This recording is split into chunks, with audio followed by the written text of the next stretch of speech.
तो कभी समाधान है जिंदगी, कभी सम्मान तो कभी बलिदान है जिंदगी, क्योंकि कभी उच्च शिखर तो कभी गहरी ढलान है जिंदगी। जय हिंद दोस्तों, वेलकम टू ज्ञान गंगा 247। आज है 25 दिसंबर और 25 दिसंबर से जुड़े जितने भी करंट अफेयर्स बन सकते हैं सारे इस वीडियो में डिस्कस करूंगा और प्रत्येक क्वेश्चन से इम्पॉर्टेंट फैक्ट भी बताऊंगा। तो आप पूरा वीडियो बड़े ध्यान से देखें और सुनें तथा लास्ट में मैं आपसे 2 प्रश्न भी पूछूंगा जिसका आंसर आपको कमेंट्स बॉक्स में बताना होगा। दोस्तों, आपको बता दूं कि यह वीडियो 10 से 15 मिनट की होती है और मेरा मोटो है सीमित समय में बेहतर कंटेंट प्रोवाइड कराना जो परीक्षा के दृष्टि से महत्वपूर्ण हो। तो चलिए शुरू करते हैं आज के इम्पोर्टेंट डे से।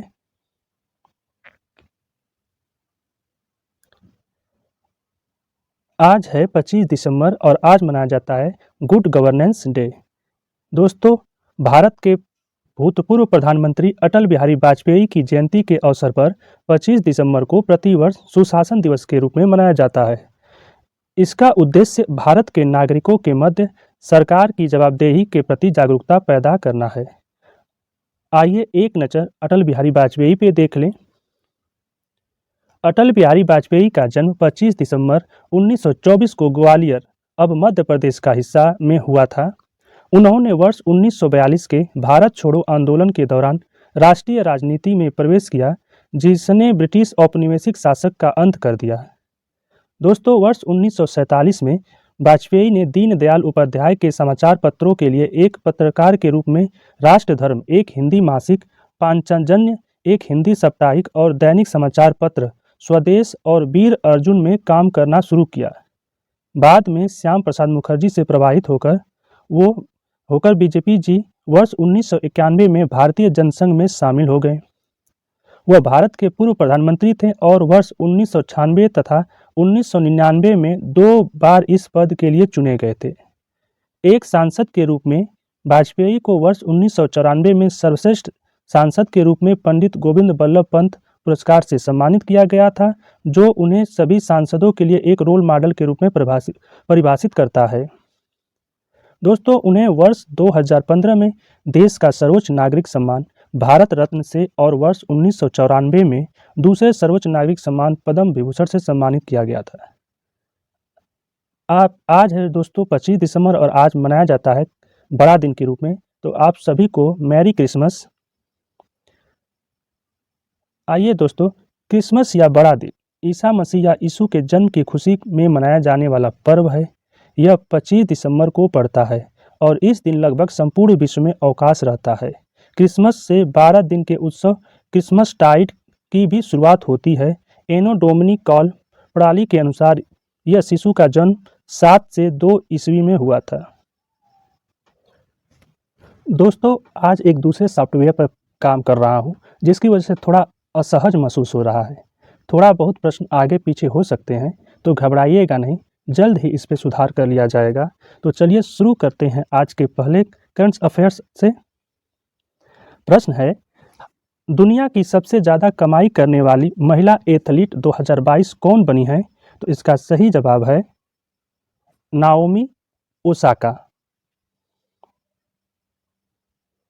दोस्तों, फोर्ब्स ने दुनिया में सबसे ज़्यादा कमाई करने वाली महिला एथलीटों की वार्षिक सूची की घोषणा की है। उस सूची में जापान की नाओमी ओसाका पहले स्थान पर, अमेरिका की सेरेना विलियम्स दूसरे स्थान पर, चीन की एलिन गू तीसरे स्थान पर, ब्रिटेन की एम्मा राडुकानु चौथे स्थान पर, पोलैंड की ईगा स्विएटेक 5वें स्थान पर और भारत की पीवी सिंधु 12वें स्थान पर रही हैं। नेक्स्ट क्वेश्चन है आपका, किस राज्य में मूर्ति की तस्करी विरोध विभाग में ब्लॉकचेन तकनीक पेश की गई है? तो इसका सही जवाब है तमिलनाडु। दोस्तों, तमिलनाडु में पहली बार मूर्ति की तस्करी रोधी विभाग में ब्लॉकचेन तकनीक पेश की गई है। इस तकनीक के लिए एक नई वेबसाइट बनाई गई है। इस वेबसाइट के माध्यम से जनता मूर्ति तस्करी, चोरी, जमाखोरी की शिकायत दर्ज करा सकती है और अपनी शिकायत संबंधित अधिकारियों द्वारा ही वेबसाइट पर देखी जा सकती है और बताया गया है कि यह जानकारी गोपनीय रखा जाएगा। आइए एक नज़र तमिलनाडु पर। राजधानी चेन्नई, स्थापना 14 अप्रैल, वर्तमान में जो राज्यपाल हैं रविंद्र नारायण रवि और वर्तमान मुख्यमंत्री M.K. स्टालिन, उच्च न्यायालय मद्रास हाई कोर्ट। अब नेक्स्ट क्वेश्चन है आपका, किस वर्ष को चिन्हित करने के लिए लोसर महोत्सव किस राज्य में मनाया जाता है? तो इसका सही जवाब होगा लद्दाख। दोस्तों, लद्दाख 24 दिसंबर को लद्दाखी नववर्ष को चिन्हित करने के लिए लोसर महोत्सव मना रहा है। लद्दाखी नववर्ष सर्दियों में मनाया जाने वाला लद्दाख का प्रमुख सामाजिक धार्मिक त्यौहार है। लोसर महोत्सव भी सर्दियों के मौसम में पर्यटकों के लिए प्रमुख आकर्षक में से एक है, क्योंकि त्यौहार बड़े पैमाने पर कई रस्म के प्रदर्शन और गीतों और नृत्यों के पारंपरिक कार्यक्रमों के साथ मनाया जाता है। नेक्स्ट क्वेश्चन है, हाल ही में किसने खेलो इंडिया के लिए नया डैशबोर्ड लॉन्च किया है? तो इसका सही जवाब है अनुराग सिंह ठाकुर। दोस्तों, युवा मामले और खेल मंत्री अनुराग सिंह ठाकुर ने खेलो इंडिया का नया डैशबोर्ड लॉन्च किया है। डैशबोर्ड में खेलो इंडिया योजना और खेलो इंडिया आयोजनों से संबंधित सभी सांख्यिकी आंकड़े शामिल हैं। इसे वास्तविक समय में अपडेट किया जाएगा और इसका उद्देश्य नागरिकों के लिए खेलो इंडिया योजना के विभिन्न पेशकशों के बारे में सभी सूचनाओं तक पहुंच बनाने के लिए अद्वितीय वन स्टॉप प्लेटफॉर्म बनाना है। नेक्स्ट क्वेश्चन है आपका, नॉर्थ ईस्ट फेस्टिवल का 10वां संस्करण का आयोजन कहाँ हुआ है? तो इसका सही जवाब है नई दिल्ली। दोस्तों, नॉर्थ ईस्ट फेस्टिवल का 10वां संस्करण 23 दिसंबर को नई दिल्ली के जवाहर नेहरू स्टेडियम में शुरू हुआ। इस फेस्टिवल का उद्देश्य नॉर्थ ईस्ट क्षेत्र के विविध जीवन, संस्कृति, परंपराओं और पर्यटन को बढ़ावा देना है। सूक्ष्म, लघु और मध्य उद्यम मंत्री नारायण राणे ने नॉर्थ ईस्ट फेस्टिवल में MSME प्रदर्शनी का उद्घाटन किया। यह फेस्टिवल नॉर्थ ईस्ट क्षेत्रों के उद्यमियों, विशेषकर महिलाओं और SC/ST उद्यमियों को अपने कौशल उत्पादों को प्रदर्शन करने और विकास के नए अवसर पैदा करने का अवसर प्रदान करेगा। आपका नेक्स्ट क्वेश्चन है, संयुक्त राज्य अमेरिका के राज्य के उप सचिव के पद पर किस भारतीय अमेरिकी को नियुक्त किया गया है? तो इसका सही जवाब है रिचर्ड R. वर्मा। दोस्तों, आपको बता दूं, राष्ट्रपति बिडेन ने भारतीय अमेरिकी रिचर्ड R. वर्मा को प्रबंध और संसाधन राज्य के उप सचिव के रूप में नामित किया है। वह पूर्व अमेरिकी राष्ट्रपति बराक ओबामा प्रशासन के दौरान भारत में अमेरिकी राजदूत के रूप में अनुभवी थे और उन्होंने विधायी मामलों के राज्य के सहायक सचिव के रूप में भी कार्य किया था। नेक्स्ट क्वेश्चन आपका, 108वीं भारतीय विज्ञान कांग्रेस समारोह का आयोजन कहाँ किया जाएगा? तो इसका सही जवाब है नागपुर।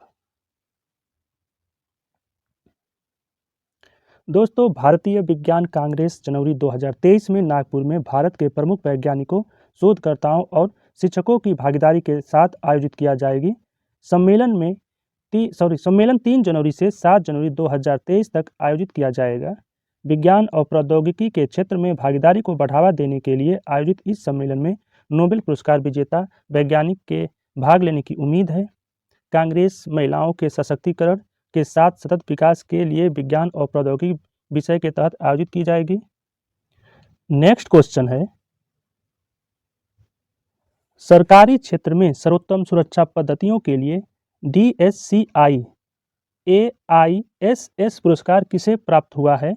तो इसका सही जवाब है उडाई। दोस्तों, भारतीय विशिष्ट पहचान प्राधिकरण UIDAI ने सरकारी क्षेत्र में सर्वोत्तम प्रथाओं के लिए शीर्ष डेटा सुरक्षा पुरस्कार प्राप्त किया है।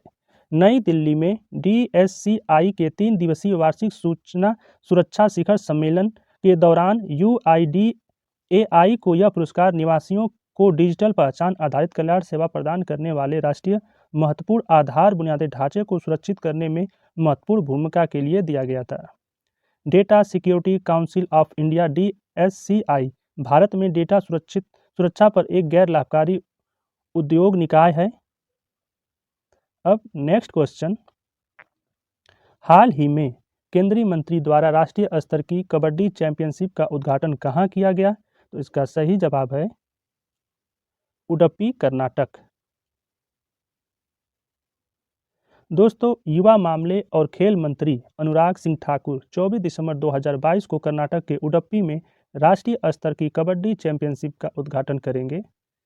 राष्ट्रीय स्तर पर कबड्डी टूर्नामेंट MGS मैदान में होगा, जिसके विभिन्न राज्यों के 12 टीम हिस्से लेंगे। विजेता को अटल ट्रॉफी और 1 लाख रुपए की पुरस्कार राशि मिलेगी। नेक्स्ट क्वेश्चन है, हॉकी पुरुष विश्व कप 2023 का आयोजन कहाँ किया जाएगा? तो इसका सही जवाब है भुवनेश्वर और राउरकेला में। दोस्तों, हॉकी इंडिया ने 13 से 29 जनवरी 2023 तक भुवनेश्वर और राउरकेला में होने वाले FIH ओडिशा हॉकी पुरुष विश्व कप 2023 में भारत का प्रतिनिधित्व करने के लिए 18 सदस्यीय टीम की घोषणा की है। भारतीय टीम को इंग्लैंड, स्पेन और वेल्स के साथ पूल डी में रखा गया है और हरमनप्रीत सिंह को टीम का कप्तान बनाया गया है, जबकि अमित रोहिदास उप कप्तान हैं। भारत 13 जनवरी को राउरकेला में नवनिर्मित बिरसा मुंडा हॉकी स्टेडियम में स्पेन के खिलाफ अपनी विश्व कप अभियान की शुरुआत करेगा। एक नज़र 2023 हॉकी वर्ल्ड कप पर। यह आयोजक अंतर्राष्ट्रीय हॉकी महासंघ द्वारा किया जाएगा। मेजबान देश है भारत। शहर भुवनेश्वर और राउरकेला। आयोजक स्थल Kalinga stadium, Biju Patnaik hockey stadium. Tournament का प्रारूप होगा मैदानी हॉकी। टीमों ने भाग लिया है इसमें 16 टीम ने। अब दोस्तों, आज का प्रश्न है, IUCN के रेड लिस्ट में हिमालयी पौधों को शामिल किया गया है। दूसरा, जलवायु परिवर्तन मिशन शुरू करने वाला भारत का पहला राज्य कौन बना है? दोस्तों, मैंने आपको पहले ही बताया कि मैंने एक नए सॉफ्टवेयर पर ये PDF बना रहा हूँ, तो थोड़ा असहज महसूस कर रहा था, इसलिए कुछ प्रश्नों को आगे पीछे हो सकते हैं। इसके लिए मुझे खेद है। और मैंने कुछ नए प्रश्नों को जोड़ा है द हिंदू एडिटोरियल से। दोस्तों, कुछ प्रश्न अब हिंदू एडिटोरियल से है। जो दोस्त UPSC, CSC और UPPCS की तैयारी करते होंगे, यह प्रश्नों का स्टैंडर्ड उनके लिए है। तो पहला प्रश्न है, कौन सा केंद्रीय मंत्रालय AI पे चर्चा AI डायलॉग्स कार्यक्रम में आयोजन करता है? तो यह उत्तर है आपका इलेक्ट्रॉनिक्स और IT मंत्रालय। प्रश्न 2 है, किस केंद्रीय मंत्रालय ने कॉमन सर्विस सेंटर CSC और इंडिया पोस्ट के माध्यम से गवर्नमेंट ई-मार्केट प्लस जेम सेवाएं लॉन्च की? तो इसका सही जवाब होगा वाणिज्य और उद्योग मंत्रालय। आपका तीसरा प्रश्न होगा, rock cult sculpture and relief of the Unakoti, जिन्हें यूनेस्को की विश्व धरोहर स्थलों में अस्थायी सूची में शामिल किया गया था, किस राज्य में है? तो इसका सही जवाब है त्रिपुरा। चौथा है, किस राज्य केंद्र शासित प्रदेश ने हाल ही में अपने पर्यटन क्षेत्र को उद्योग का दर्जा दिया है? तो इसका सही जवाब है असम। और पांचवा प्रश्न है, नई दिल्ली अंतर्राष्ट्रीय मध्यस्थता केंद्र new Delhi international arbitration centre के प्रमुख रूप में किसे नियुक्त किया गया है? तो इसको नियुक्त किया गया है हेमंत गुप्ता को। दोस्तों, यह था हमारा आज का करंट अफेयर्स की वीडियो आपको कैसा लगा प्लीज़ कमेंट्स करके ज़रूर बताएं। और आप सभी तक आपने मेरे चैनल को सब्सक्राइब नहीं किया तो इसे सब्सक्राइब ज़रूर कर लें और साथ में ही बेल आइकन को भी प्रेस कर दें, ताकि आपको नए वीडियो का नोटिफिकेशन मिलता रहे। आपको इस चैनल से निश्चित मदद मिलता रहेगा। ज्ञान Ganga 247 always with you. Thanks for supporting and watching video.